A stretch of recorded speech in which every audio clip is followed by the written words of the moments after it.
ജിബ്രീൽ അലൈഹിസ്സലാം പറഞ്ഞു കൊടുക്കുക, സുബ്ഹാന റബ്ബിയൽ അഅല എന്ന ദിക്ർ എല്ലാ സമയത്തും ചൊല്ലുന്ന ഒരുത്തൻ, നിസ്കാരത്തിലും നിസ്കാരത്തിലല്ലാത്ത സമയത്തും ചൊല്ലുന്നവർക്ക് അല്ലാഹു സുബ്ഹാനഹു തആല കൊടുക്കുന്ന ഫضل എന്താണെന്നറിയോ?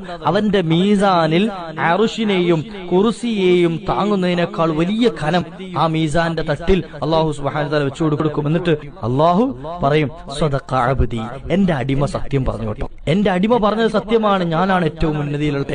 അതോടൊപ്പം ഇനി ഇവൻ മരണപ്പെട്ട് മണ്ണറയിൽ കിടക്കുന്ന സമയത്ത് അവൻ മരിച്ചു, എന്നിട്ടോ അവൻ മണ്ണറയിൽ കിടക്കുക, ഖബറിൽ കിടക്കുകയാണ്. ആ സമയത്തോ മീകായിൽ അലൈഹിസ്സലാത്തു വസ്സലാം, മീകായിൽ അലൈഹിസ്സലാത്തു വസ്സലാം അവനെ വന്ന് സിയാറത്ത് ചെയ്യും. എന്നെങ്കിലും അല്ല, എപ്പോഴെങ്കിലും അല്ല, എല്ലാ ദിവസവും മീകായിൽ അലൈഹിസ്സലാം നമ്മുടെ അടുക്കൽ വരുമെന്ന്. മീകായിൽ അലൈഹിസ്സലാം വരുന്നത് എന്തിനാ? എന്റെ ഖബർ സിയാറത്ത് ചെയ്യാൻ. വന്നിട്ട് എന്ത് ചെയ്യും? റബ്ബേ, ഇവന് പുറത്തു കൊടുക്കണം, ഇവന്റെ കാര്യങ്ങൾ നീ ഏറ്റെടുക്കണം, ഖബർ വിശാലമാക്കി കൊടുക്കണം, സ്വർഗമാക്കി കൊടുക്കണം, ഇങ്ങനെ ദ്വാരക്ക നമുക്ക് വേണ്ടി.